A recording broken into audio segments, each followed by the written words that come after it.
1 year after Samurai Warriors 4 was released would be what many thought was to expect the Extreme Legends expansion to this game, and apparently back in 2014 Capcom, yes that Capcom, sued Koei Tecmo, claiming infringement on a patent Capcom filed in 2002. This patent related to the mixed joy feature, aka the load original game that came with the Extreme Legends disc. This is true, look this up, it was crazy to learn at the time, and this game coming out in 2015 perfectly aligns with that, and even Capcom winning it back in 2019. So anyway, this game's sales pitch is to present the perfect version of the title. It is neither a continuation nor an Extreme Legends expansion. That game is Samurai Warriors 4 2, which I was originally going to just kind of place this one in the same video with Samurai Warriors 4 like I did with Dynasty Warriors 6 Special. However, I changed my mind after playing this, realizing quite a bit was changed to consider its own video. So yes, no more Extreme Legends, no more the mixed joy load original feature.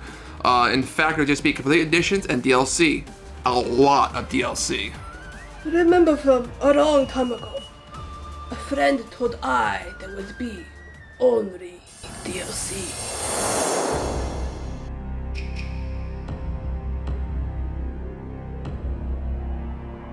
There will be only DLC. Told I of the significance. It will be significant. And then she killed the cat.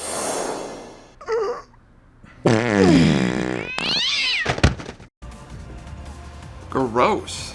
Well, first off, this game would include one new character to the roster of Samurai Warriors 4, that being Naomasa, who is honestly a great addition like most of the new characters are. His moveset is very fun and awesome to use, including his ultimate Musouary, the flying kick. The popular hyper attacks got tweaked too, being more effective when ally morale is high, while in certain areas, aka the red areas, the hyper attacks are weaker with unit collision boxes being more dense to hinder the travel path. Enemy AI has been further reworked to be a bit more challenging, which throughout my playthrough, I never really noticed. The proficiency, which was divided into 4 major categories, have been replaced with a tributes grid that affects stats for each character, with strategy tomes being acquired in battle or purchased from the shop. Specific skills are also acquired here that replace the items that you would scroll through battle and use only once, but with these skills having cooldowns, it can be used multiple times in battle. I enjoyed this new skill system honestly, a lot more than the items, because now I can use crowd clearing or boost stats more times at once in battle, even give myself health or Muso more frequently. It's a great idea bringing back skills from the PS2 and giving old characters their own grid. Weapons got updated to allow you to level them up not just for higher skills but also the weapon itself, making gold worth farming for and having a long time use compared to the base Samurai Warriors 4 game. The colored gems were removed due to this too, which is fine because most times I specifically let many of them cap out and allow the extra to be traded in for gold. Which this is all great. I know I wasn't the only one getting so many bad weapons and always capping out and having to remove individual ones constantly, especially after getting the rare ultimate weapons. Mounts, like the weapons, can be leveled up too by combining multiple together, making them stronger too. All these updates honestly changed this game drastically for the better, and truthfully, yeah, I would say this one is better with more to do now. However, the story mode is also different.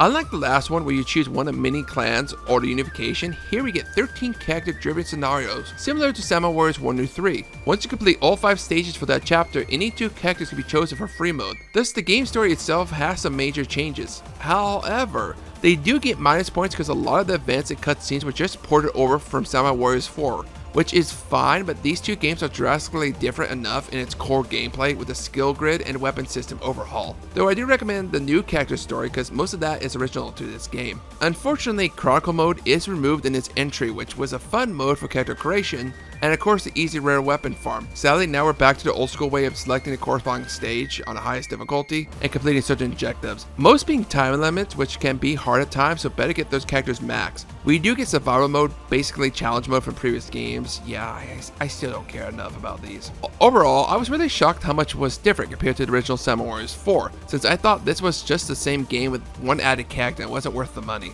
With all they did here, it is worth it honestly. Well, if it's on sale, especially since this is the first Samurai Warriors game to be published on Steam, it's definitely worth a try, and I'm glad I chose to do this one separately. It can stand on its own.